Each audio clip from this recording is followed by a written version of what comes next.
Whoa, is this the new copier? It sure is, Dennis. They installed it this morning. Can't believe corporate actually listened to our request. Yep, I guess Christmas came early this year.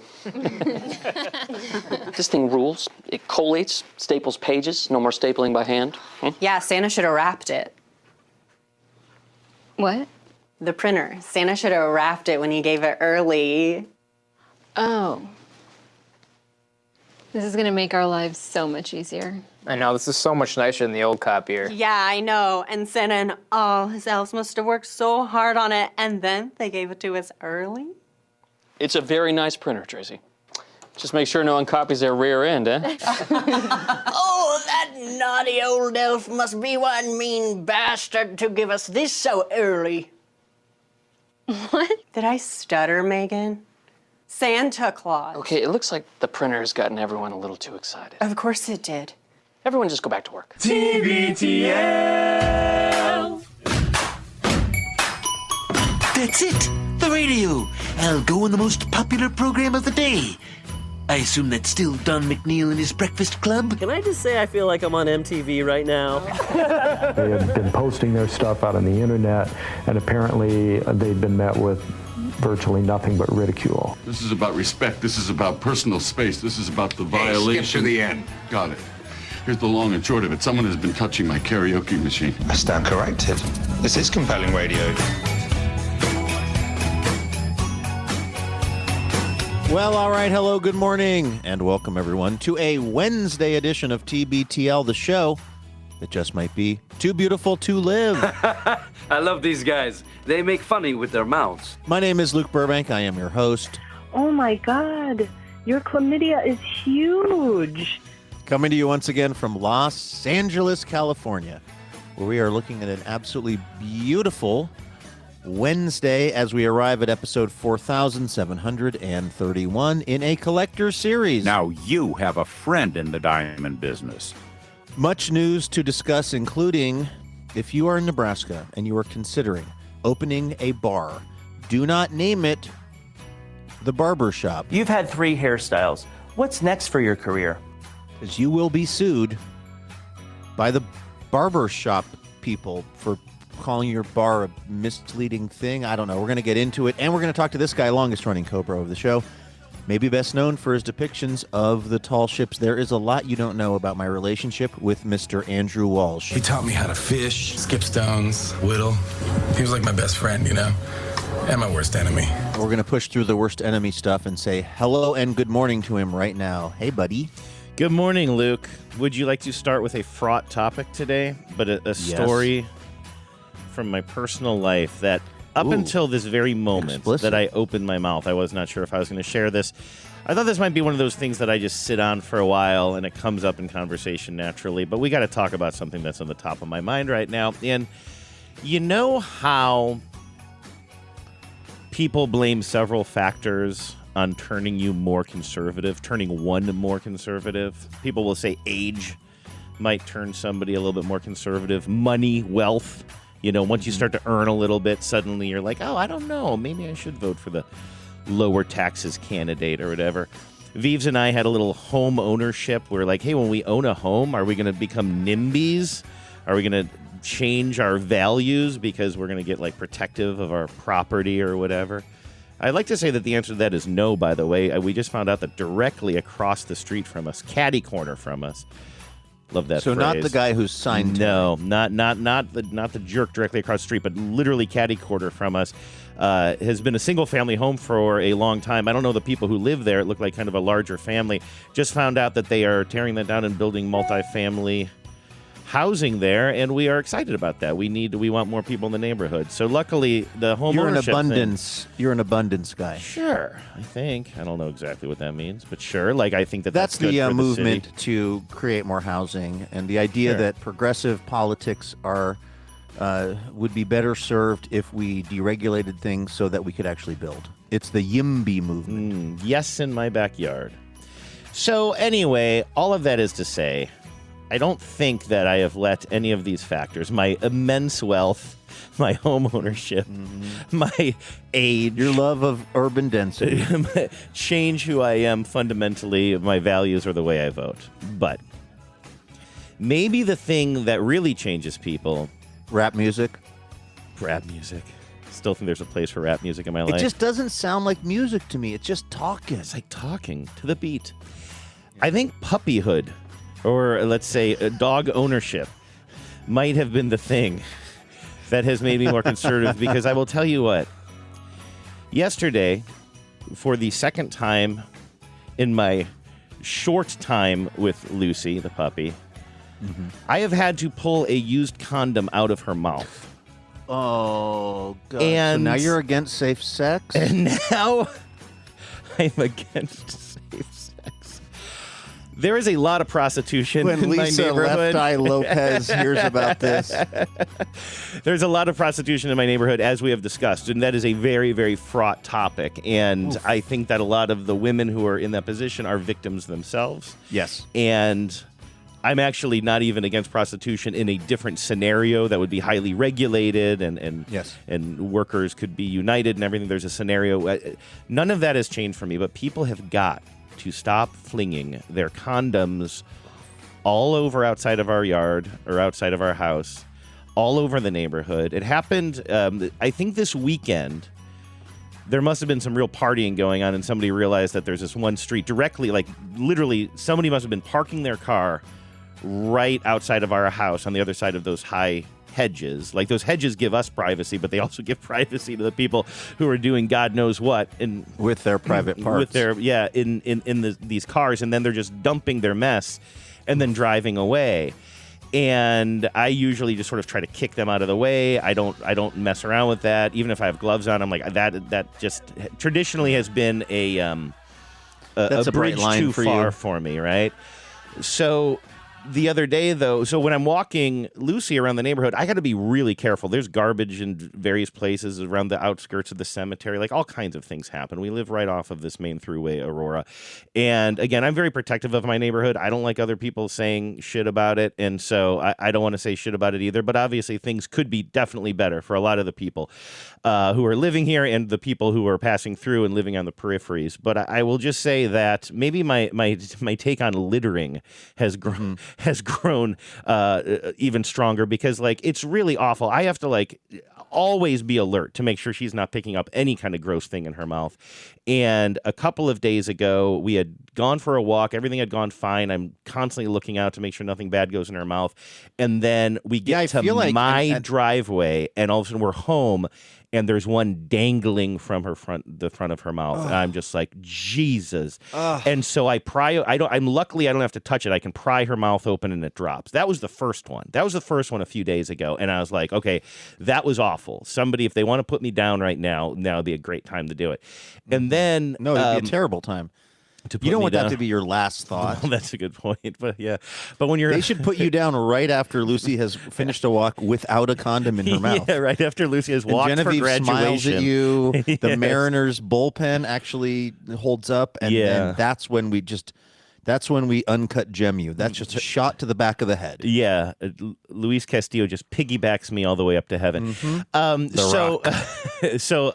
That last night was not his fault. But anyway, Then what happened yesterday was I took Lucy for probably the longest walk we had been on yet. We had gone like down the block all the way around the cemetery, like a longer route than we had done before. Like little by little, she can go on longer and longer walks. But she does get a little bit tired and a little bit ornery near the end. So trying to keep an eye on things. But I am like a hawk as I'm walking around certain roads that I just know are just like, there's all kinds of stuff. I haven't seen any needles, but that would scare the hell out of me if she were to go after something like that. And I am now once she starts using intravenously, it's a dark road. I am now like less than half I'm like basically kind of whatever, like less than half a block from my house, or about a half a block from my house, about to cross my street, come into the driveway, say hello to the contractor, and then put her in the front yard and go about my day or whatever. And we are so close to heaven. And all of a sudden, and I've been so careful with what she's been like sniffing or whatever, and then all of a sudden it's like a dream. I don't even know, like it's like I saw it and then it wasn't there. I don't know how she was so quick. I don't know what it was, but all of a sudden I just knew, even though I didn't see it in her mouth, I knew that she had one in her mouth, and it was fully in her mouth. I could not see it, and I'm like, open up, and she's not opening up. And so what do I have to do? I have to dig in her mouth, pull that thing on the ground, pull it out, throw it on the ground, and presumably you didn't have a glove on at that point. No, I didn't, because I'm not at home. I'm not taking gloves with me everywhere, but that might change. I might have to start taking rubber gloves with me, honestly, like latex gloves or something in my pocket, because this was awful. This was terrible. I also don't know, though, in the moment that I would care to try to put on a latex glove. Like, you're just trying to get it out of her mouth. Like, that's God knows. Just God knows. She's going to get her you final need to start shot wearing today, them by the way. 24/7. Yeah, exactly. So I have to dig in her mouth, pull it out, and then I am free. I'm like, let's go. And we are. And so I run in my driveway. The contractor's there. I have not even said hello to him because he didn't get to the house until I was already out on the walk. This is yesterday afternoon. And I'm just like, and, he wants to play with Lucy. He wants to say hello to me. He's a very, very gregarious guy. And for the first time ever in our relationship, I am steaming. He can probably see steam coming out of my ears. And I yell, "We don't have time. We don't have time." And I just run by him. And he's looking at me like I'm crazy. And I just said, "I had to pull a effing condom out of her effing mouth," or whatever. And he's like, and I just hear him yell after me as I'm running inside. He's like, "I'm so sorry, buddy." Like the most earnest, "I'm so sorry, buddy," I've ever heard. And I'm just holding my hand out, right? The one that I had that had to do the surgery. I'm holding it out in front of me, and I've got her on the leash, and I hook her up on her lead outside as fast as possible in the front yard, and I go in, and we were joking the other day about, for some reason, shower, putting you in one of those chemical shower things where you pull the chain and the whole thing just comes mostly down. Foam. Like, I actually just scrubbed up really good in the kitchen sink, but I was just, and I couldn't get it out of my head for like at least an hour or something. I was just steaming. I'm sitting on the front porch. I'm playing fetch with Lucy, and like trying to like just regulate a little bit in the front yard. And then Genevieve came home. It's like throwing a diaphragm into the yard for her. Right. I'm going to keep cycling. I know through how many. What else? What if we left birth control? Yeah, whatever. There is a. Let's see. What's the one that bounces around inside? There's an it's IUD. Like a little gear. IUD. Sure, absolutely. So, anyway, and I was then thinking about it later. It's like, listen, that was one quick moment. That was absolutely disgusting. She seems okay. I washed my hands.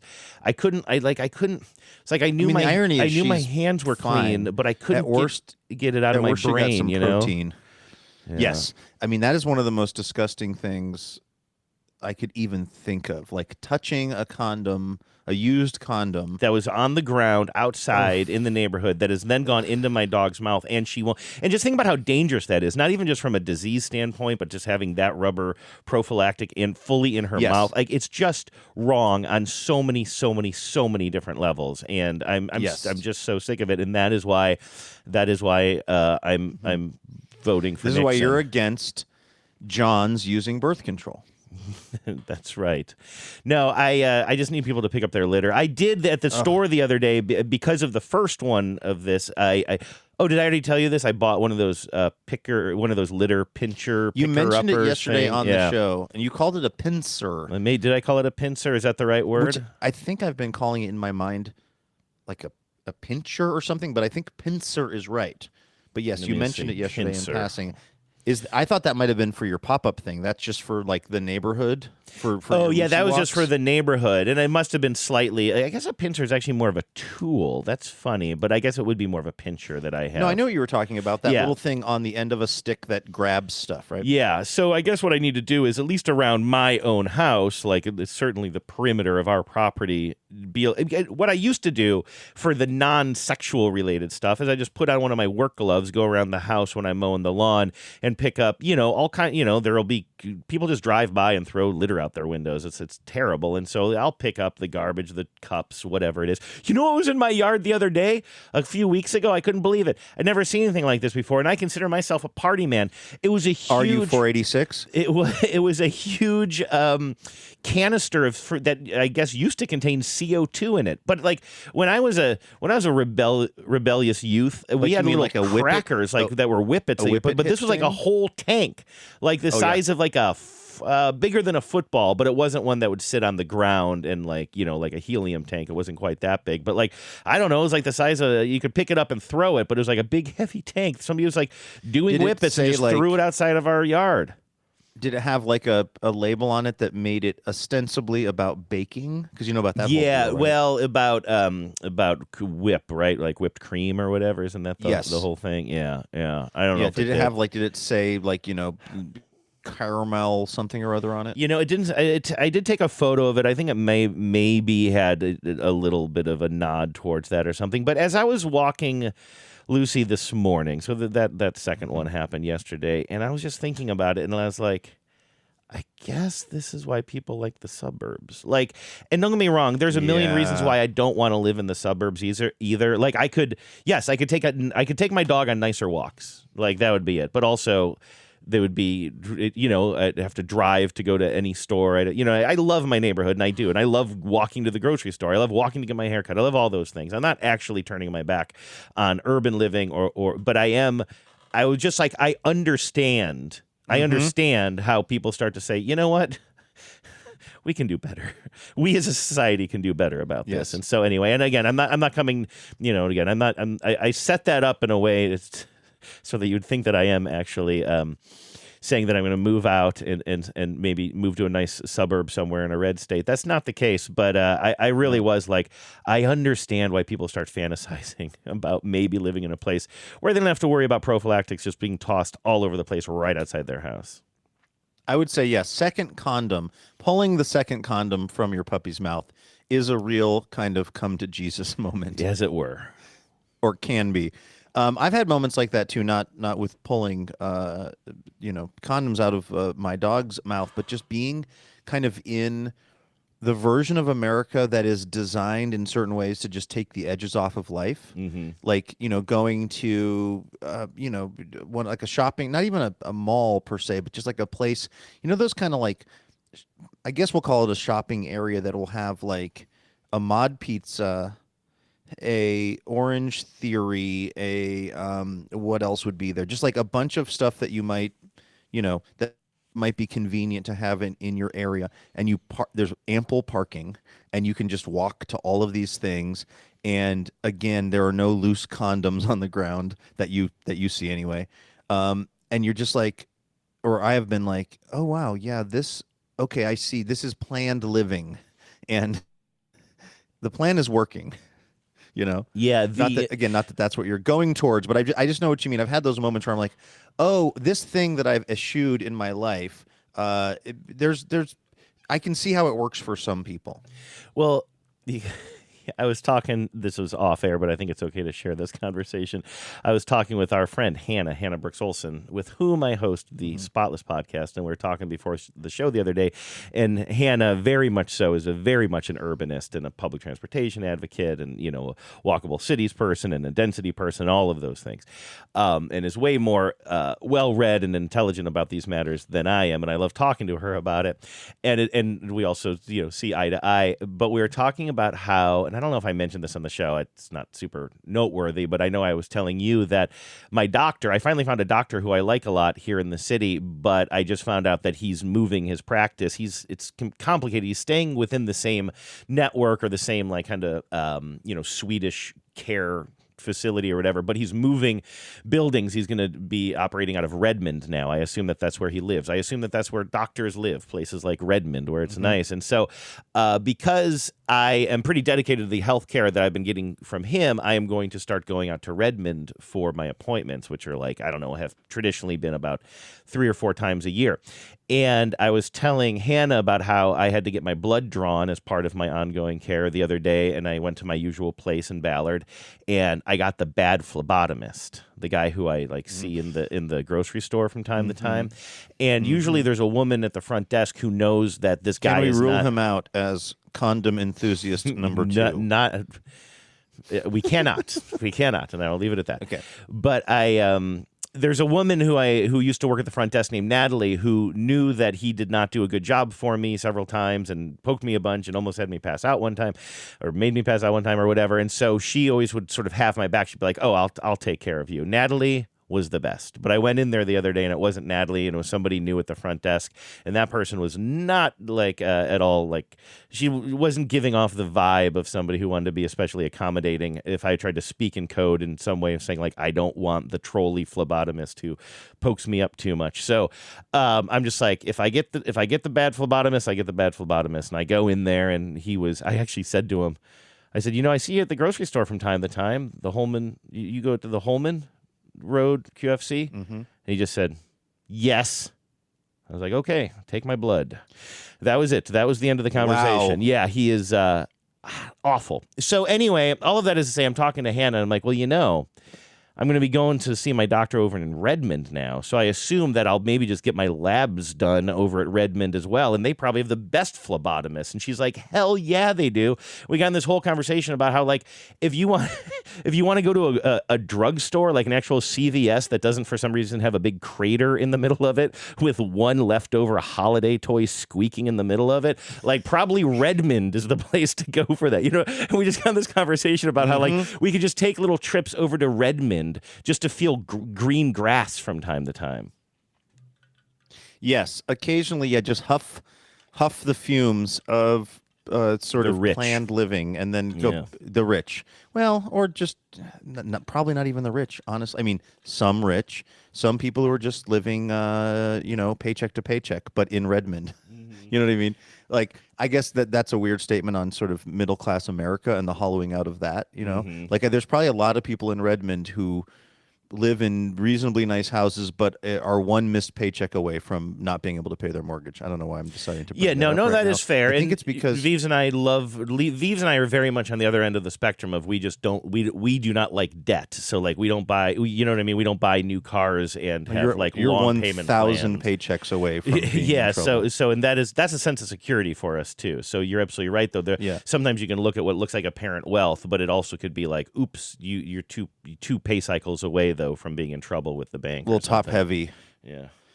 I think I'm feeling particularly financially vulnerable today, Andrew, because yesterday I went and I saw how the other half lives in the world of podcasting. And that is, I went to the production facility of the network called Exactly Right, which mostly financially flows from the success of the show My Favorite Murder, which is hosted by Georgia Hardstark and Karen Kilgariff, who I was interviewing for TV.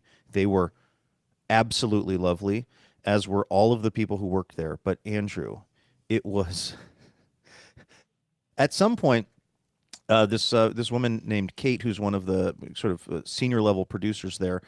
As we were walking around and I was just commenting on everything, she goes, "It seems like you have real podcast envy."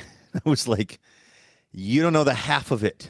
Like, it is unbelievable. The production facility that they've created, the staff that they have, the snacks. I was just like, I was blown away. And I was like, what are we doing wrong?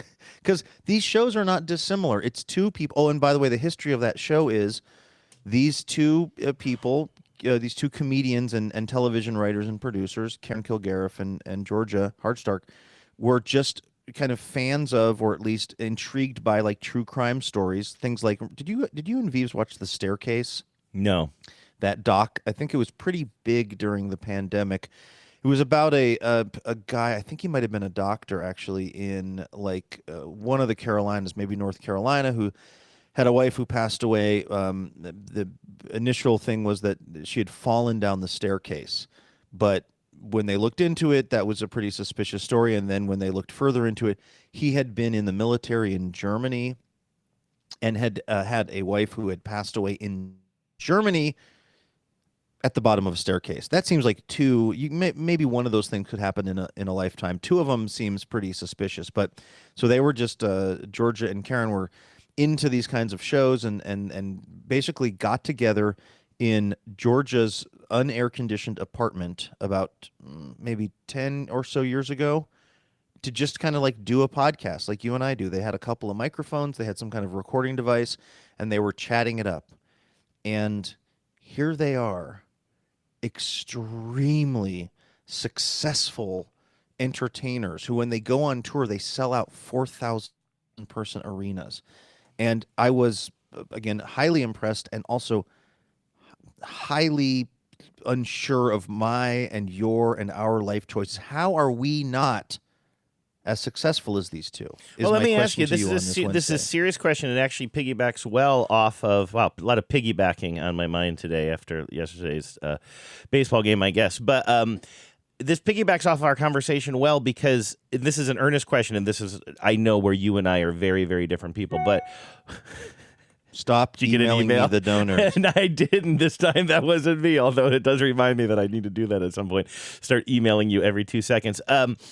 What are you jealous of? What do you want that they have? Because let me just set that up by saying, like you mentioned, huge facility that they go into and a whole bunch of people. And it's like, that's not a dream of mine to like have a huge company that I'm responsible for with a lot of people that I'm responsible for. Like, I feel so lucky that I have that I eat prophylactic talk aside, that I had a morning where I woke up and took my dog for a walk and came into the basement and am talking to you now while I watch her on a little screen here. And I don't know, this is great to me, and we have like really loyal listeners. And I'm not trying to put you like against the listeners as we get ready to thank the dazzling donors, but like I think people should be envious of us. Well, I think what's clear is you're dragging me down because my you have higher ambition is to ambitions. live in Redmond and be one paycheck away from. My ambition is to have a production facility in Redmond that we can't pay for, and your dream is to live a simple, low carbon footprint life. No, that's a really good question. What was I jealous about? I think, well, they did have good snacks. They did have good snacks. Nice Is that what you place. said? Yeah, they did. The snacks were pretty great. I guess I was jealous, generally speaking, of the success of the operation because of its similarity to our operation. In other words, there are shows, I understand why Serial is popular, and I'm not trying to make Serial with you, and that was never our ambition. I understand why Radiolab is popular. I understand why certain kinds of shows are popular, and those are shows that you and I have never tried to make and probably couldn't make. It's something about the fact that it started out with two friends talking to each other. And whereas, yes, that was the other thing. And I was like, so their fans are called Murderinos. And I said, where'd that come from? They said, we did not pick that name. By the way, I like them so much. They were like, we hate the name of our show. It's like My Favorite Murder is a terrible name. It sounds like you like murder. This is all stuff they're saying in the interview. They're like, when we started this, we didn't think anyone was listening. And I was like, oh, relatable. Like they were just like, so much about their show reminds me of TBTL, except for the fact that there is at this level that our show is not. Although our show is successful. We do this for our job, as we will remind everyone when we read the dazzling donor messages, as you mentioned. But like they were talking about the fact that their fan group is called the Murderinos, and they were like, we didn't pick that name. Somebody in the Facebook page just started calling the people who liked the show Murderinos, because that's a Ned Flanders reference. He says that on The Simpsons. He says something like, hey, Murderinos. And they were just like, yeah, we had no control of that. People just started using it, and then it became a thing. And they were talking a lot about how their fans are really a tight-knit community who really love each other and really look out for each other, et cetera. It's like all this Tens stuff. And then I had to, of course, go, well, our listeners are called the Tens, and they were impressed, or they pretended to be impressed. But it was so hard for me to like not want to like keep pointing out that you and I do a podcast, and I had just been recording it earlier, and we have fans and they have nicknames, and it put me in a weird place to be around all of this success of a thing that is very similar to what we do, but has sort of achieved this level that is unlikely for us to achieve. And you're right. I don't know. Why did my phone just start playing a clip, Andrew, of a Chicago White Sox game? It's weird because, yes, this is the level. I don't want to be managing anyone this morning. So you're right. This is actually a good level of success for us, but there was just something about being there it gave me a kind of a feeling of envy. Yeah, and so to be clear about what I'm saying, because I asked you that question and I didn't fully answer it myself, I would say I would be envious of numbers, of audience size. Like, that's always been a goal of mine. Like, I love Which, by the way, they would not share with me. Oh, really? Oh, that's interesting. Yeah, true. I wonder. It's all a fraud. I mean, we know that they have, you can see, as you said, they're selling out 4,000 seat shows or whatever. I mean, they've been huge for so long. And I know that a lot of our listeners were murderinos for a while. I know like Uber Jen was a big fan of that show, and some other folks I can think of as well. I think there's a lot of crossover for reasons that you say. There are similarities if you're into this kind of programming. And I don't want to sound like I have zero ambition. That is not the case. But I do like to ask myself those questions about well, what do I want? And I do think that you and I do a show that what's the opposite of shame? That I am proud of, that we do this. And I would like more people to be part of our community. You know what I mean? I've always said that. I was disappointed that American public media didn't do more to promote what we were doing. I think we could have gotten more listeners. I still think we have opportunities to bring more listeners in, and we work to do that. And I do think that's a laudable goal. And I love the fact that we have a very loyal audience who is also very generous with us. And I would like a bigger audience because I feel like I'd like to spread that generosity out a little bit more, so it doesn't feel like a smaller number of people are doing so much financially to keep us afloat, which is how I feel sometimes. And so there are definitely things, and I would like to do maybe more live shows. Maybe it would be better to have more people in those seats. Maybe it wouldn't. I don't know. Does that improve the experience for the people who are in those seats? I don't know. But when I think about being jealous, because I'm not saying I wouldn't have had those feelings if I were there with you, Luke, and I'm not trying to kind of talk down to the situation, but I like to examine myself, well, what about this life would be better? Does it mean that they are more financially secure than us, or is all of the money going back into it, and is it also a lot of debt? I mean, I don't know. That's their business. But is it that I want a facility that is expensive with all the highest end technology, but I got to make sure that we're paying for that, and that I have to manage these people and other podcasts and stuff? And it's I don't know that those are things that I actually want to be doing. So it's not that I've totally given up on life or aspiration, but I like to really ask, is it just a feeling I'm having of a certain sense of status, or is there something actually about this life that I actually would prefer to be living? It's funny that you'd frame it that way, because I kept asking them when we were doing what's called the walk and talk, right, where we're just kind of wandering around the production building and talking about stuff, and I just kept saying, is this kind of annoying, or is it not frustrating? I kept saying or kept asking you got into this because you and your friend want to talk about true crime, and now you have a bunch of people to manage. Is that kind of is that stressful? And they kept going, actually, we like that part too.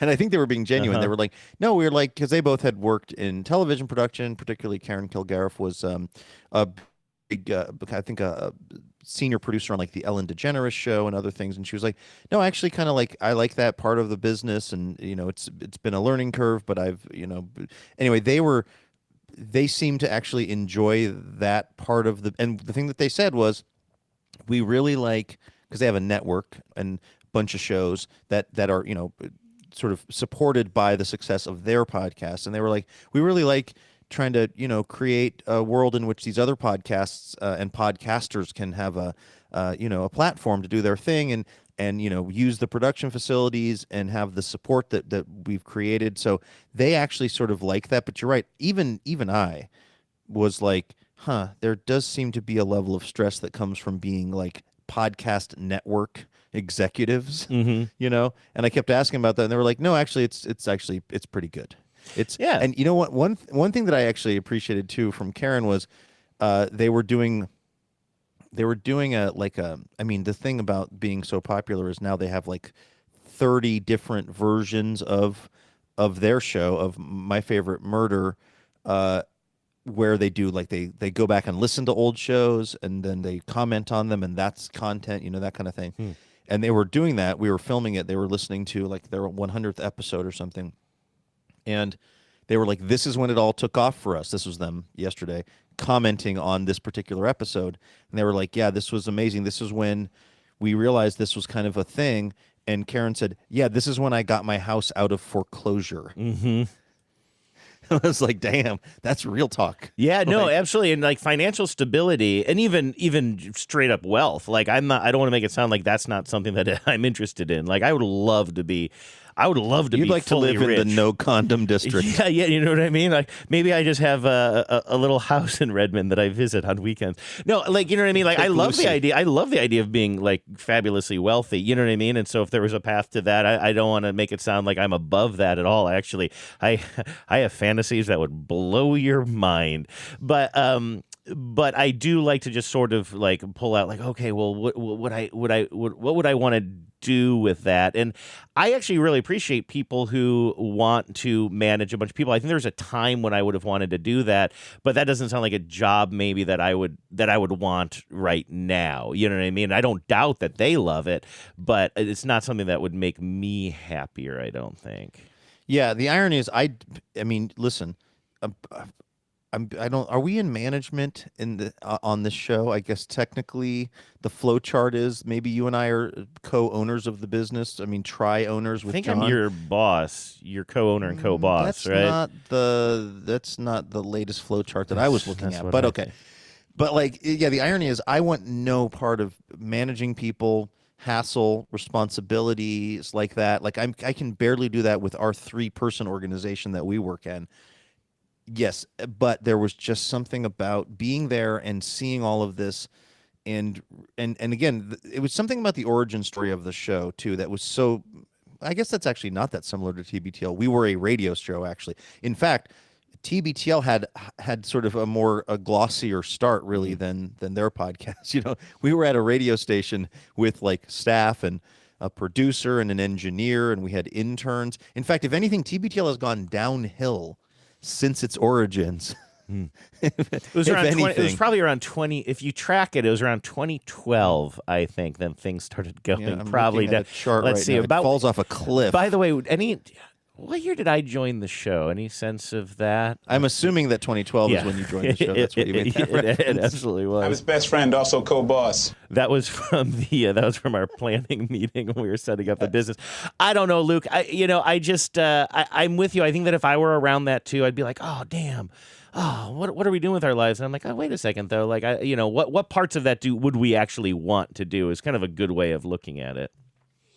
Yeah, I think what it is also is that this is a successful podcast in that we do this for our job. We get paid to do this. John gets paid to work here. Like, and so I'm not usually in the position where I think I'm trying to brag up TBTL to more successful podcasters, because, people, we have friends that have podcasts, and most of the time, if I'm talking to somebody who's doing a podcast, TBTL is actually kind of a big success story. And I'm usually trying to kind of low key it or try to keep my light under a bushel a little bit about how kind of well this has gone, actually. Mm-hmm. And then I found myself yesterday in the rare moment where I'm talking to people for whom the rocket ship has absolutely achieved escape velocity in the success department. When I was restating my thesis a moment ago, I was floundering around because there was something I wanted to tell you and I couldn't remember what it was, and now I remember what it was. I think I can trace my feelings as I'm trying to express them to you now to a specific conversation that I had, I'm going to say about, I don't know, at least 5 years ago. And I will redact the names, although these are folks that some people in our audience would know who have a podcast that I would say is, I'm going to guess, maybe a little more popular than ours in a niche community, but I could be wrong about that. Nobody's forthcoming with their numbers these days. But they were also part of a network, and this was a time when you and I were also part of a network. And they were part of a network, but a network that had a very, very popular flagship show. It wasn't their show; it was another show, but they worked with this other podcast. And I was talking to my buddies who host this other podcast, and really, it's my friend and his friend who hosts this podcast. I'm not really buddies with the other guy. And the other guy, he just stated, like, we're out having drinks or whatever. He's like, yeah, I want to be famous. I just want to be like wow. And there was always something about his personality that I just did not jibe with. Not that there was anything wrong or that he did anything wrong, but once he sort of stated his goal, he's like, I just want to be famous. And I realized, oh, that's kind of how you interact with people too. Like I got the impression from this guy who's a little bit short with his listeners. Honestly, I've seen him interact. I think he's somebody who has like a really big ego, but is waiting for his life to support the ego, sort of. I don't know. I haven't ever stated it that way before. I'm just sort of working it out now. But that's how I describe this guy's personality. Like, he really wants people to look at him as a famous person. And I found the raw honesty of that to be, in a certain way, refreshing and also gross as hell. Like, I was like, ew. And it also made, like, his personality click for me. And I was like, oh, yeah, you kind of got just this little chip on your shoulder, and you want fame. Like, you want the, and I was like, yeah, and I'm really not like that. You know what I mean? Like, there are things I want. There are things that would come with fame, which would be a shot in the arm of pride, you know, when people come up to me at ball games. And I'm holding a sausage, and I'm outwardly rude to them. Asking about fish sandwich timing. Dan reached out to me, by the way. We were chatting yesterday. Oh, really? I'm glad he did not feel like I was rude to him, because I did feel like I was caught off guard. But anyway, but no, like, I do love that. I love being out and about, and every now and then somebody being like, hey, I listen to your show. I love it. Like, how does that not feel good? You know what I mean? That's great. Yeah. But it's also like, I don't need more of it. You know what I mean? Like, I get what I get a shot in the arm from that. But it's not something that I'm like, my life would be better if I had more of that. If I had more money, my life would be better, certainly. Like, I love money. I think that, like, you know, if there was some sort of path to that. But if my life was a lot more money, but a lot more hassle to keep that, I'm going to say it, cheddar, Luke, I don't think I would make that trade. Like, I do think that I like a life balance, and maybe that's just maybe that's a flaw. Like, I'm sure there are, you know, people in our audience describe themselves as being like a Luke or like an Andrew, and there's probably just like maybe you literally, Uber Luke, as I will call you, or Luke in this case, and all the Lukes in the audience. Maybe I just sound like a total. I probably just sound like you're describing like I probably no. But I'm also just being honest, and I'm kind of glad at least to kind of know myself in that way. No, actually, I mean, what you're describing is I think a good way to be in life, which is to understand or at least to ask yourself the question of, like, what is the actual implications of this? This thing that I think I want, but what comes with that? And you're exactly right. Like, I wouldn't want any of the responsibility that these two people have, Karen and Georgia have, of running this, 50-person company. That would not be fun for me at all. Like, I think what I would like would be, it would be fun for us to announce a tour, like a multi-city tour, where we're playing these, like, huge, the Paramount Theater kind of places and selling them out. And having support, instantly. And having, like, the support staff to pull something like that off. That'd be cool. Yeah, that was actually part of it, too. I was watching them. We were filming them, recording, like I said, some of these kind of interstitials and things, and it's like their set is so cool. They have this, like, amazing... It's basically a film set, because the show now is also on Netflix. So their podcast is on Netflix, and there was probably in the control room, there were 6 people. There was someone running the cameras. There was somebody doing the graphics. There was somebody talking to them. The segment producer was talking to them down the line. There was, like, various other people with jobs that I didn't even fully understand. They walked in. They sat down. Someone handed them a script that I think had been, written and edited and carefully gone over by smart, funny, interesting people. And they then, they kind of were on script and off script, and then they would make jokes to each other, and the whole control room would erupt in laughter as they were joking around and being funny. And by the way, it was apparent why their show was so popular. Like, they're funny, interesting people, But there was something about just, like, the amount of handling that was happening for them, like people just taking care of everything, that was like, I was like, ooh, that's pretty nice. That's a real Cadillac service going on here, and again, that's not my way of saying that, like, they're not still doing the work. There's a reason why this thing is successful, but you're right. I don't even want to have our meeting this afternoon that I have to have. One meeting a week, and I move it routinely. So yeah, I definitely I don't want the downsides of that lifestyle, but I was impressed at the operation. That's for sure. Let me ask you this: do you like I don't know if we've mentioned this aspect of your on the road scenario to the listeners yet, but because, as you described in detail on the show yesterday, because you accidentally left your laptop behind before you hit the road to Los Angeles yesterday.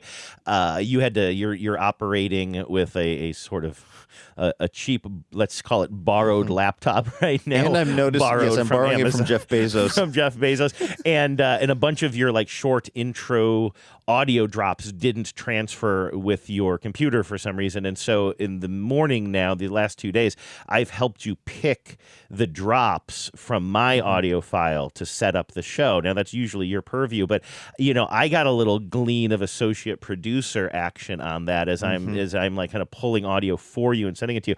How did that make you feel? Does it make you feel a little bit like, Good. oh, okay, Yeah. Andrew's like kind I'd of like my... this to be the new system, actually. I'd like, Andrew, I'm going to need you to send me I'm going to need you to send me 15 drops every morning that I can pick through and choose which 5 I'm going to use. Okay, I like that. Here, this could be your intro for tomorrow when you introduce yourself. I love candy for dinner. What about you? See, how do you like that? I like it a lot. I'm Luke. Oh, you know what I meant to say candy yesterday? for dinner. What about you? No, go ahead. Sorry. I meant to say yesterday that like the drop that I played for you seemed slightly mean-spirited, but it was a drop that you had sent me, and Yes. that's why I played it. I know.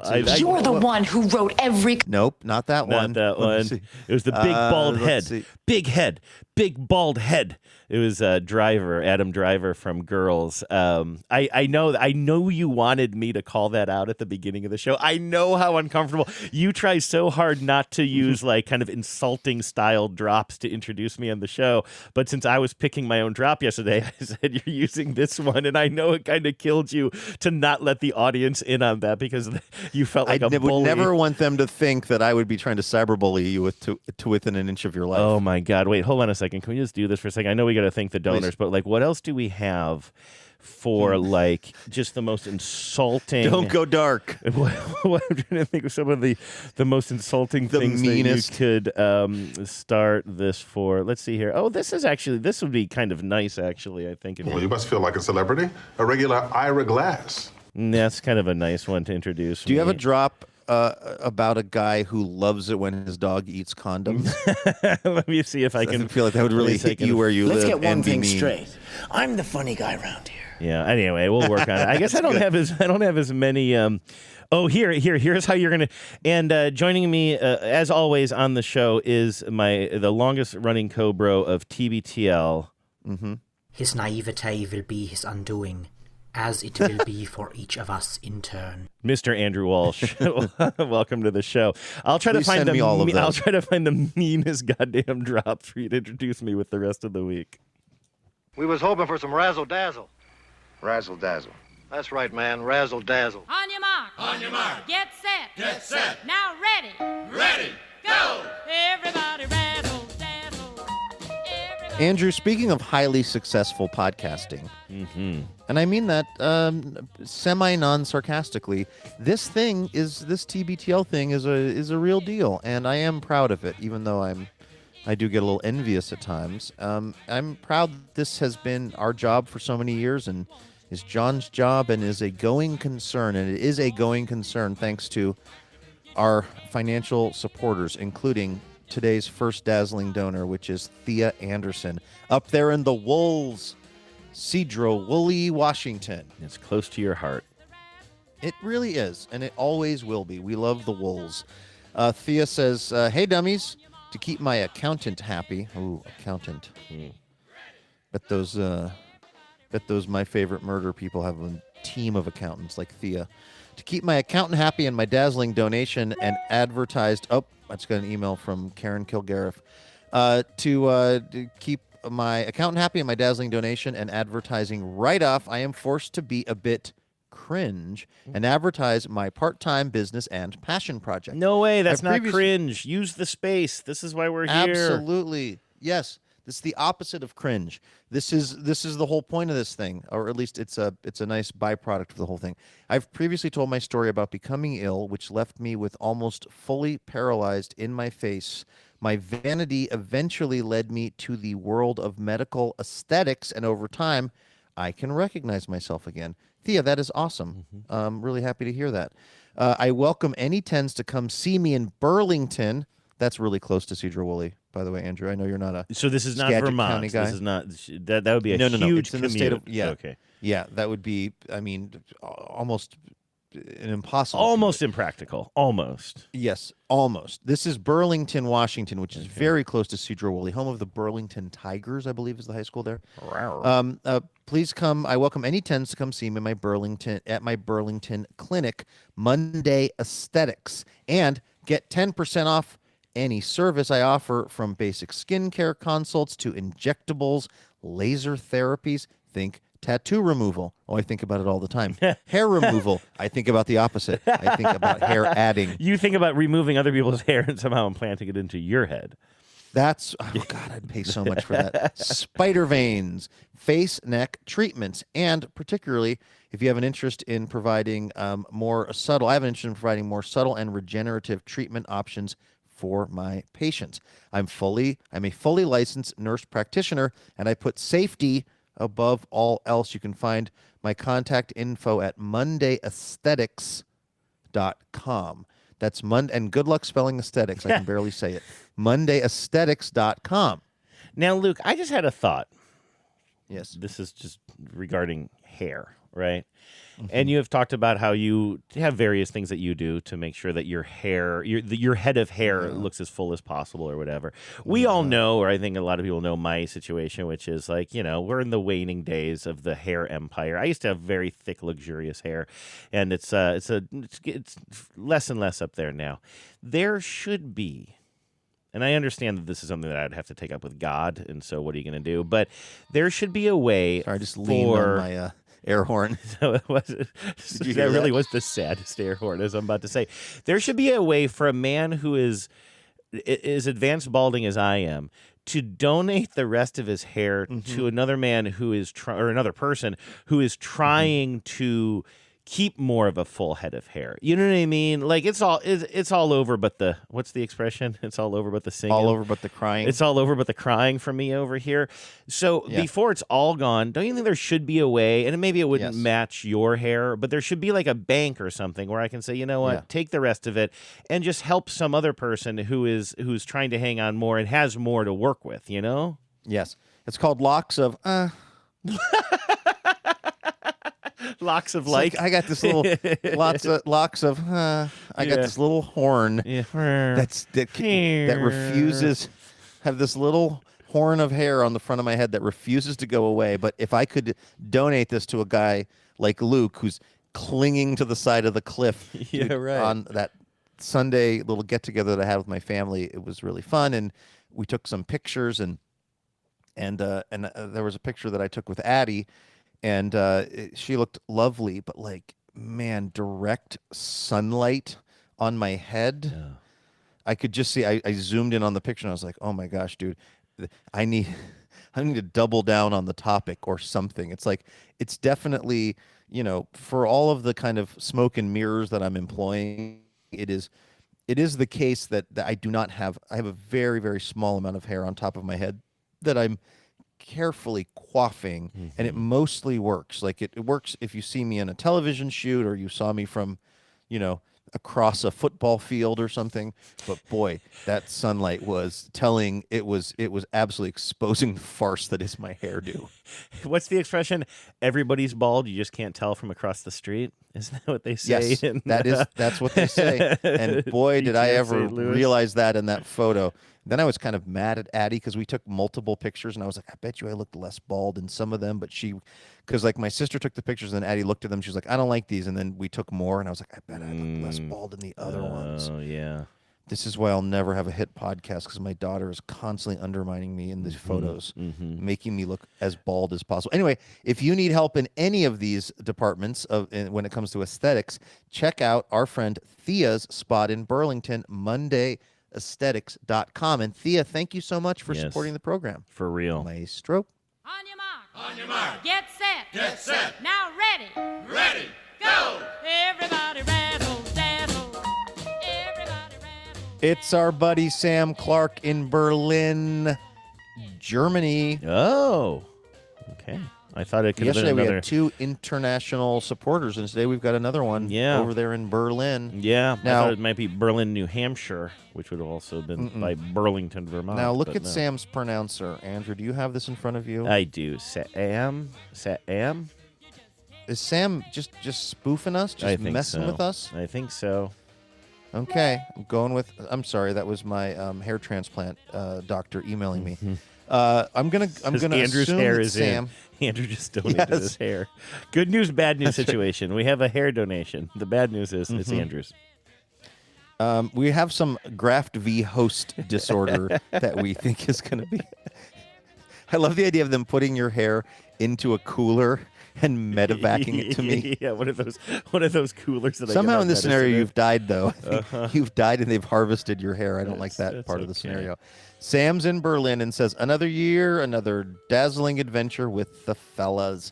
I want to spread a positive message about being a great neighbor internationally and locally. Internationally, I'd like to throw out a message to support the homies in Palestine via the Red Crescent. The Red Crescent, if I'm not mistaken, Andrew, that's the Red Cross, but in countries, the crescent, I assume, is a sort of a reference to Islam. So the Red Cross, the cross being the sort of Christian iconography and the crescent being the Muslim iconography. Is that why it's the Red Crescent? That's my understanding of it, and you said it better than I would have because it's been a long time. But yeah, I believe so. They're like counterparts, right? Yes, they are the Red Crescent, and the website that Sam is pointing us towards is Palestine RCS. So Red Crescent Society, maybe RCS, Palestine, RCS.org. For the past decade, I've donated to skateboarding in Palestine.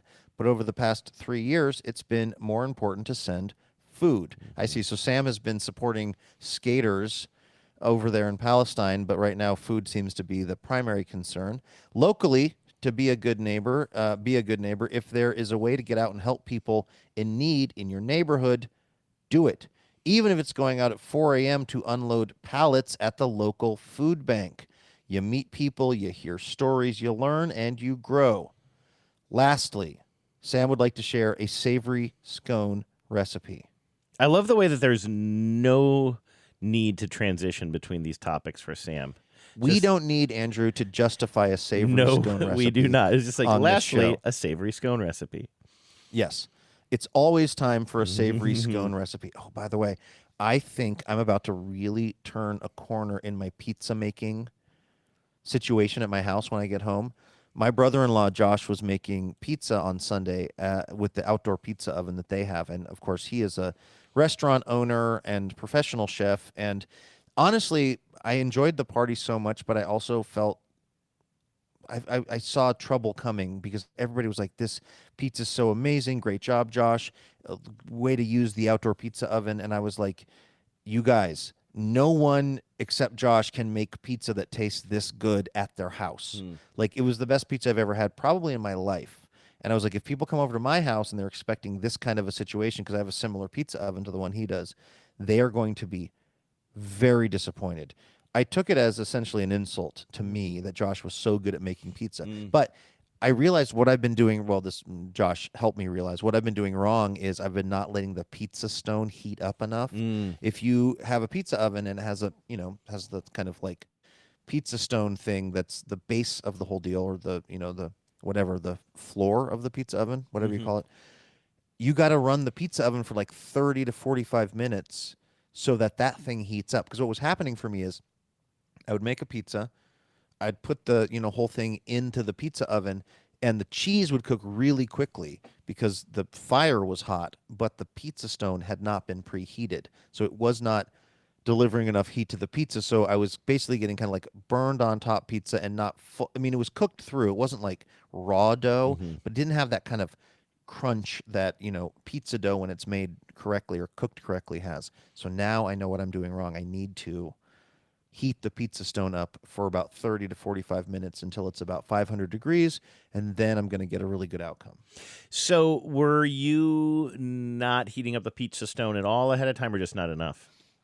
Not enough. I was turning the pizza oven on. What I was misunderstanding was I saw the important heat source of the pizza oven being the flames, because this thing is like, it's hooked up to a propane tank, and it's got this whole ring of fire, literally in the most Johnny Cashian sense of the word. And I thought, oh, that's how the pizza cooks. The pizza cooks because there's this whole fire effect, and that heats everything up. And it's like that's what kind of cooks the cheese and stuff. But the base of the whole thing, the pizza stone, needs to be itself really, really warm. And it's one of those things, I think Josh said it was sort of like trying to drive a semi-truck. It's kind of like it takes a while to get going, but then once it's going, it has a lot of momentum, a lot of heat momentum. So that had never occurred to me. I would turn the pizza oven on, and then like I'd come back with the thermometer 5 minutes later, and I would point it at the flames, and I'd be like, oh, it's 600 degrees. It's really warm in there, but I had not heated the pizza stone up enough. Yeah, I don't use a pizza stone, and I don't even have a pizza oven, but Genevieve does have a pizza stone that she uses in the regular oven sometimes. And I know that preheating the stone is a part of that, but I also know that one time I brought home a Papa Murphy's pizza, which is, not homemade, not fancy, not anything that you would need a pizza stone for. And she thought, oh, well, this will level it up if I use my pizza stone on this Papa Murphy's. Yeah. Papa Murphy's are not made for, somehow it ruined the pizza. It got too hot. That's not how those pizzas are prepared. So don't use your pizza stone on a Papa Murphy's. Well, if you're making a savory scone and you want to level up, this is Sam's advice. 2 cups of self-rising flour, 1 cup of cream, a half a cup of feta cheese. Ooh, some spinach. God, that sounds so good. I'm so hungry right now. 2 cups of self-rising flour, 1 cup of cream, a half cup of feta cheese, and some spinach. And you've got yourself, bake it at 400 degrees. You can tell that I did not have the email fully in my screen. I thought that was just the end of the story. Yeah. Some spinach. Eat with a spoon. Exactly. Stir and eat. No, we bake this, everybody. You bake it at 400 degrees for 15 minutes. Then you swap out the cheese and spinach for cheddar or bacon if you want. So if you're somebody who, like me, generally swerves on the bacon and things like that, you could do the feta cheese and the spinach. Or if you're somebody who enjoys the cheddar and bacon flavor of life, swap in some cheddar and bacon. Again, 2 cups of self-rising flour, 1 cup of cream, half a cup of feta cheese, some spinach. Bake 400 degrees for 15 minutes, and you can swap in the cheddar and the bacon if you so choose. Sam, thank you so much for the reminder that we should take care of our communities, both local and international, and for the savory scone recipe. We couldn't do this without you. Okay, do you want me to hit top story here? What are we doing? Yeah, I guess. Yeah, you want to do this this barbershop thing? Yeah, that sounds good to me. Although I will admit to you, I don't know the last time you read it. I read it when I sent it like a while back. I read it sort of the other day, so I think I'm pretty read up on it. Okay. There was just like a couple of statements from the barber people that were so ridiculous. I thought. Yeah, anyway. from that. Yeah, exactly. But I also, good. And I want to ask you about that. Unless you were totally spoofing, I want to ask you about that barber shop bar you sent me a photo of last night. Oh, sure. Yeah. Okay. So here we go. Jeez. Sorry.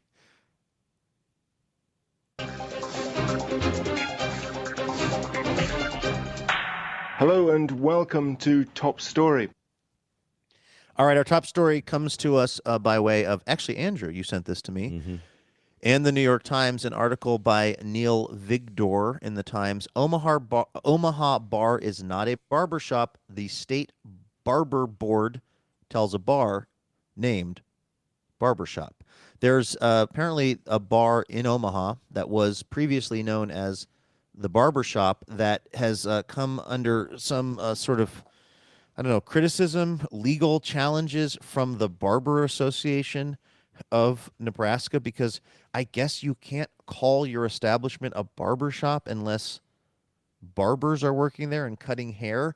The thing is, the people, I think it's a brother and sister who own this place, this bar is in the building where their dad had a barbershop. Yeah, it actually used to be a barbershop. The father passed away, I believe.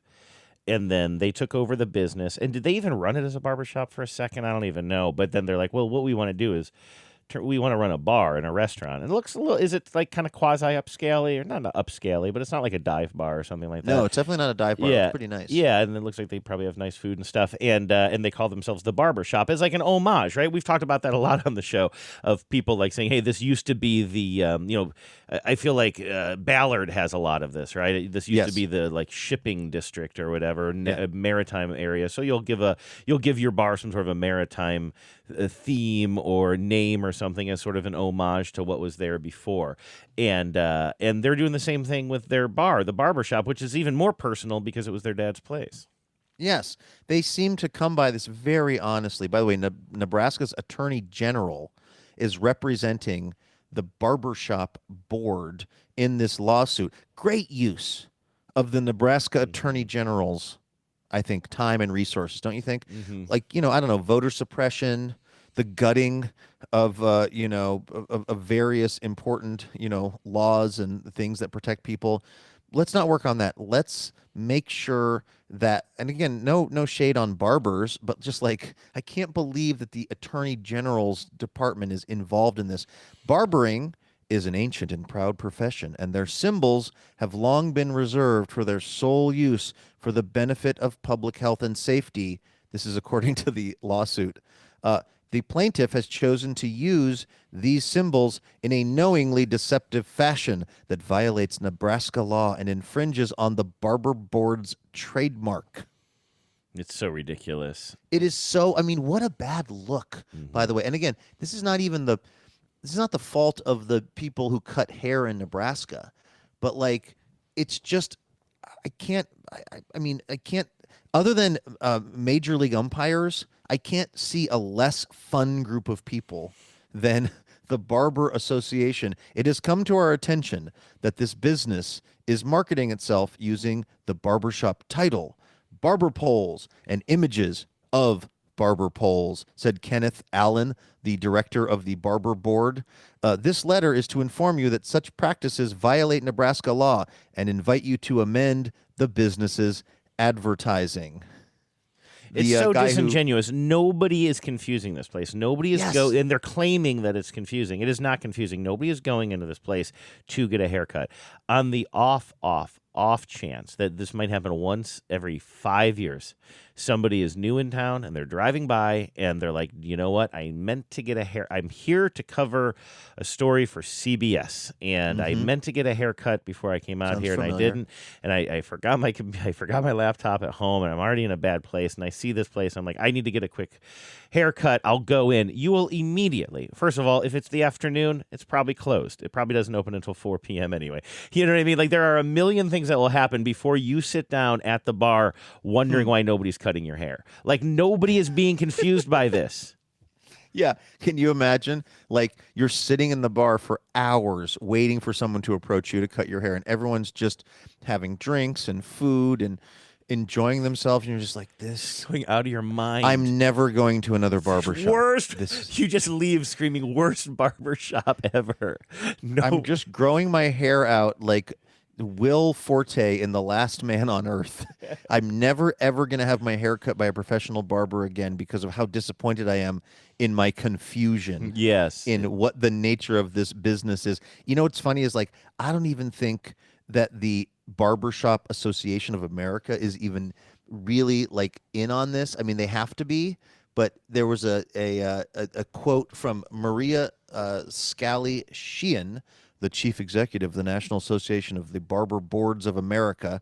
She said in an interview on Wednesday that the organization supported the action of the Nebraska officials. Quote, "It's about keeping the integrity of the profession alive," she said, end quote. Yeah. Doesn't that seem like, I bet you anything, they were like, really, please guys? Don't. Come on. Don't. You're doing too much. And they're like, but they have to. They're like, well, we're on their side of things, so yeah, it's important to keep the integrity of the organization alive. Yeah. Wait, I've got to go change the lining in my underwear drawer now. Please stop talking to me about this, because it just makes, again, it's not the fault of people who cut hair, but this just makes barbers sound like such sticks in the mud.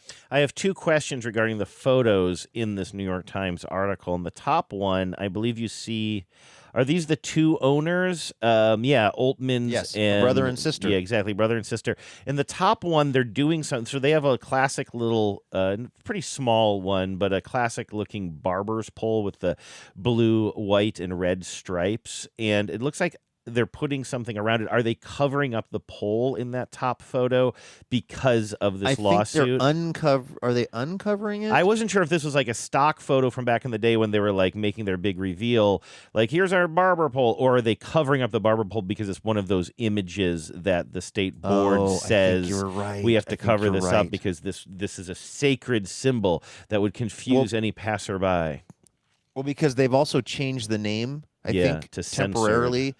Censored shop instead of Barbershop, because they can't call it Barbershop. I mean, they're getting some mileage out of this too. Yeah, absolutely. I mean, they're in the New York Times. No, I think you're right. I think you're right. I think they're covering up. What is the story on that barber pole? Like, how did that get started, and what does that indicate? I feel like we talked about this before. It seems like it's related somehow to what, like, a sort of the, like, I don't know, the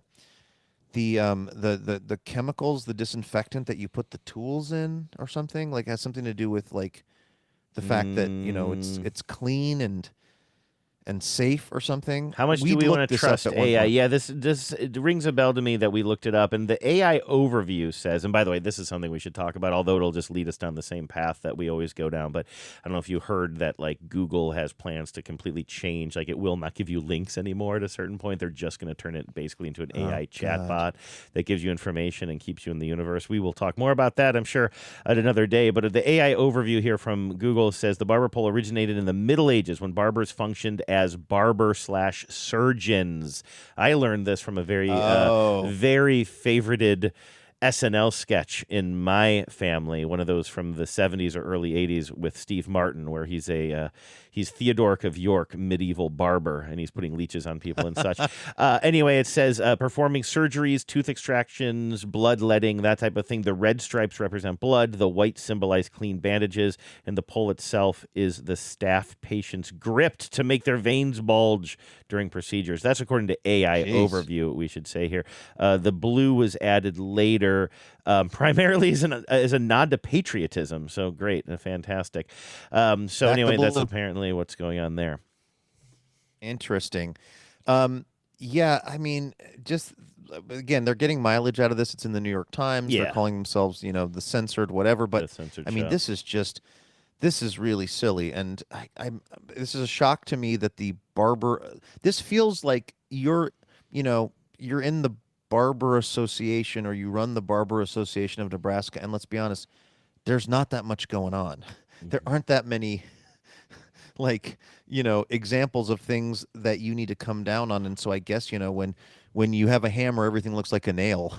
You're just like, oh, somebody's misusing the barber term. Meanwhile, I think at the end of the article, they point out that this is not the case in other countries, including Australia, where there is a very popular bar. The drinking establishment in Omaha is not the first speakeasy to adopt such a moniker. In Sydney, Australia, the Barbershop has been voted the country's best gin bar for 4 consecutive years, according to its website. It's hidden behind a working barbershop. If anything, the barbers should be encouraging this so more people walk into barbershops thinking they're bars. Yeah, right. Yeah, exactly. You know what I mean? Yeah. You want... build the brand, create some confusion. People love bars. Let's have someone wander into your place looking for a drink, and then maybe get a haircut while you're at it. Give them a shave. Yeah. Second question about the photos. I don't know if you have the actual photos in front of you, if you have a printout, but how cute are her shoes in that second photo? This is the co-owner. She's posing with her brother, the other co-owner, and she's sitting in like a barber chair that is sort of a decoration in it. Great shoes, right? Very cute. Is that are they like kind of red Mary Janes or something like that? Kind of. I think that, they're somewhere between a Mary Jane and a ballet flat. Maybe. Yeah. But yeah. Andrew, pretty cute. Here's what's strange. You've zoomed in on something. By the way, we now know that you are a foot guy. Is she wearing, because you're noticing this and I hadn't, is she wearing 2 different shoes? I don't think so. I think one is sort of tucked behind the... Oh, okay. Yeah, got you. It's an illusion from the barber chair that she's sitting in. I thought that would be insane if she's getting a photo in the New York Times and she's wearing 2 different shoes. But one of the reasons I was thinking about this, though, and this is very off topic, they are very cute shoes, and they caught my attention because they're red and they sort of stand out, and they also look good against the red of that chair. I don't have a foot thing, but it then got me thinking about the brother, the other co-owner, who's kind of standing behind her. And this is very much a posed New York Times photo, right? Like they're posing for it. Yes. And it's a great photo. I love it. But it got me thinking, like, going back to the conversation that you were having earlier about if we were a more successful podcast, and the New York Times wanted to come and interview us, like how I'd have to think about like what I would wear, because I would want to look like myself, but I would want to look like, probably my best self, but also my best casual self. I'm not going to get a tuxedo for our photo shoot, you and me, Luke, with the New York Times. And I was just sort of thinking about that because I'm thinking about what this guy is wearing, the co-owner, and he's dressed very casually, like he probably dresses at work, right? He's wearing he's wearing jeans, wearing blue jeans, and a long sleeve pullover shirt. I don't know how to describe it other than that, but it's a very casual look. It looks like it has a hood on it too. And maybe it does have a little hood. Maybe it's a little bit of a hoodie kind of situation. But it's like very casual, and I think he's a good looking guy, like, and I just think like I would never be able to pull that off because I'm not fit. Like any kind of a pullover like that on me that would sort of hang off my body would just like accentuate parts of the front of my torso that I would not want accentuated, all the various lumps. So I don't dress like that, but it does make me wonder, like, I don't know. I'm just wondering, did he wake up that morning and be like, well, I got this photo shoot. I'm going to put on my best long sleeve hoodie. It sounds like I'm negging him, and I'm not. I actually think he looks good. When I just see somebody who can be kind of very casually good looking while posing for the newspaper of record, did he think much about it, or is he just so secure that he's like, yeah, I'm just going to wear jeans and the pullover hoodie that I wear every day? I have an actual experience with this, of being photographed in the New York Times and knowing it was going to happen. When we were doing the Bryant Park project, the New York Times wrote a piece about the show and me and Allison Stewart. And I knew they were going to take pictures, and I thought long and hard about what I was going to be wearing, and I came down on a Biggie Smalls t-shirt.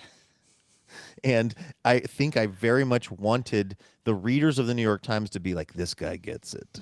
I was trying to queue up Big Poppa, but for some reason I hate it when you call me that. I hate it when you call me Big Poppa. Is that the show title? I absolutely love that. Sorry, because I knew where you were going with it. Yeah. This is you. Yeah. I mean, I understand. Yes, it was a different time. It was a different time. I mean, I don't think it's regrettable in some sort of like, I don't know. Not an appropriation way. No. I didn't mean to apply that. I do love his music and all that, yeah. and I'm a fan. But it was definitely me trying to like cool guy signal and trying to be like, this is not your typical NPR show. I bet you that this guy who co-owns the redacted or the censored shop now in Omaha had none of those thoughts. I bet you he looks like he works out. He's pretty buff, actually, I think, under this shirt. In fact, maybe that's the thing. He knows he looks good. That's the thing. Yeah. And he's like, this shirt really shows off my pecs in a subtle way. Someday, a podcast that is successful but not as successful as My Favorite Murder will be talking about me, and I want to look buff in that photo. So he knew what he was doing, and it worked. Congratulations, sir. Especially if my sister's going to be wearing those cool shoes that everybody talks about. I think you're right. I think much more Mary Jane's than ballet flats. So I think you're right about that. Foot guy. I can't stop laughing. I just wrote it out, and it's even funnier. I hate it when you call me Big Poppa. Here I go once again with the email. Every week, I hope that it's from a female. Oh man, it's not from a female. All right, emails or V-mails, my good man? Yes, yesterday or the day before on the show, I was kind of half spoofing when I told you that I felt bad because I had lied to Lucy, the puppy dog, for apparently no reason. I keep her in the kitchen when I'm recording the show down here. And the other day, as I was leaving the kitchen, I said to her, I'm just going downstairs for a second. I'll be back. Knowing that I was going to be down here for about 2 hours recording and producing with you. And I didn't have to lie to her. And I worried maybe that would make her not trust me when I tell her other things down the line. You know, every decision I make with Lucy now, I think about how it's going to affect us as we continue, hopefully, our long life together.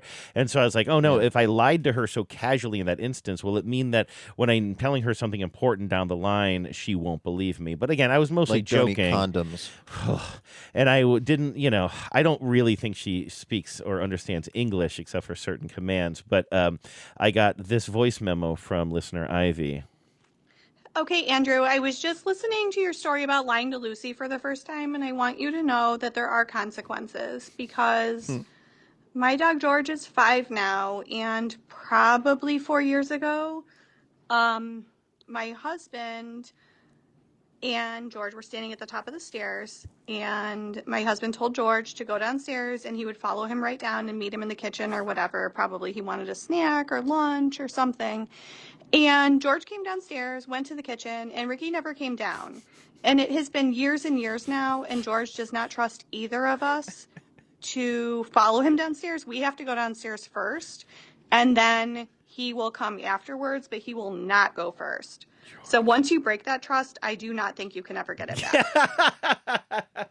Wow. This is your worst case scenario. It really is. I also like the fact that George just keeps the receipts. He's just like, no. We've done this before. You go first. If we're really going to the kitchen, you go first. I'll be right behind you. I'm not going to do that thing where I'm down Trust there. but verify. Trust but verify, where I'm holding my tail in my hands, waiting for you to show up. Great. By the way, you, my friend Spring said... She said, your pod program came up in my feed today, which, by the way, feels like, okay, just admit you listen to the show. Don't act like it just, you know, like you couldn't avoid it. And said, for Andrew, whether I plan to be gone for 10 minutes or a week, I give my dog a treat, and I tell him, be right back. Really? As I exit. I find the treat assuages the lie. 10 out of 10 would recommend. So... Are you giving Lucy a treat when you're lying to her? Because she may come to enjoy the lying if there's a treat associated with it. That's interesting. Not in a direct manner. Now, when I do leave her in the kitchen, one thing that we have is a little tray that has like nooks and crannies in it, kind of, and we spread yogurt on it, and then we freeze it. And then Genevieve is very proud. Genevieve's like, I call it puppy ice cream. I'm like, yeah, that's not that clever, but okay.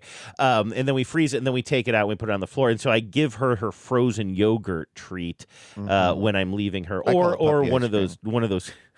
Now that's clever.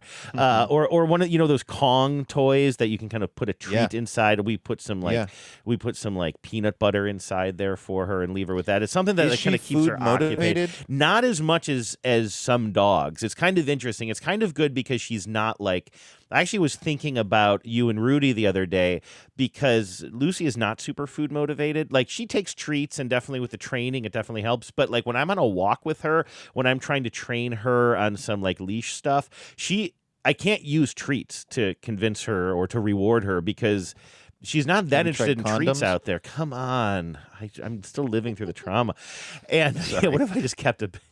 It's just like, oh yeah, whenever she does anything good, I just give her a Trojan. Ribbed for her pleasure. I give her ribs. Anyway, she's not all that. Persuade her with treats. I mean, you can, but sometimes if she's too distracted, it's not the overarching personality trait. And I was thinking about how that was a tough thing for you and Rudy because you admit, like, I'll feed her sometimes, and she'll just like, we feed her, 3 meals a day at specific times, and usually when I put the food out, she'll just let it sit there for a little bit, and then eventually kind of come on over and eat half of it, and then maybe eat half of it 20 minutes later or something. And I was thinking about how different that was with your experience, right? You felt kind of bad because Rudy, like a lot of labs, I think, just really seemed hungry all the time, and you wanted to keep her happy, but you wanted to keep her healthy. She would inhale, and I assume she still does, inhale her like 1.25 cups of food or whatever we were doing in the morning and the night. Yeah. And by the way, if it went to 1.5 cups of food, you would notice like she would put on weight from this, like the tiniest like difference. It just seemed like not enough food for a live thing. But yeah, she would just like, you'd put it in the thing and she would eat it in under probably 20 seconds and then just look at you like, okay, what's next? And you'd be like, buddy, I got bad news. Yeah. It's 8 hours before you get another one of those. Yeah, You know? exactly. Yeah, that would suck. kind of break my heart too. But you said that's kind of a common thing with labs, though. That wasn't like her specific. It's just that's how it is, right? Yeah, I think that is a thing with labs. And then when we took her for training, they were like, "This is a good thing because if a dog is very food motivated, you've got some leverage on them. So you can get them to do a lot if they're super duper invested in the idea of getting a treat. Yeah. Whereas other dogs that are less motivated towards that maybe can be a little bit tougher to train them because you don't have something they want that badly. Oh my goodness! You know what Ivy also sent us along with that voice memo is some photos of George. A picture. 3 of her husband? photos. Yeah, one of her husband just looking absolutely ashamed, just ashamed of himself for lying. Yeah. But one of a puppy photo of George, and it says, "How could you lie to this face?" And I agree. How could you lie to that face?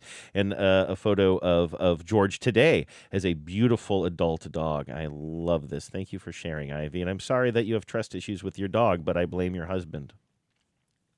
And you've definitely put Andrew on a path of never, ever lying to Lucy again. No, I will never lie to her Right? again, ever. Like this, I think this lays out like sort of the worst case scenario for you, what you were worried would happen, and we've now seen it happening in their life.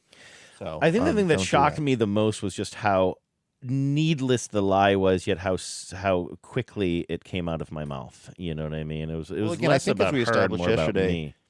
100%, it's about your guilt. Right, exactly. Right? Don't you Like, think? what am I? Like Where'd Lucy that didn't come need that, from? but Who you am needed I? it. Yeah, I needed that. And then who am I? I'm just. I wasn't lying to Lucy. I was lying to myself. Is the problem? Exactly. All right. Well, speaking of that dog, you should get back to her. I should get on the road and head towards Los Angeles International Airport so that I can fly to Chicago, so that I can join you all tomorrow on this broadcast from the Windy City. So we'll be doing that.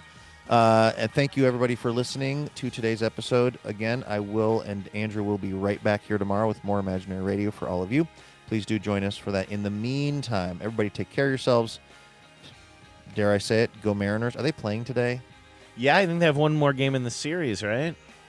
Oh, nice. They're still playing? I mean, they didn't cancel the season because feels like they should. Anyway, go Mariners, and please remember, no mountain too tall. And good luck to all.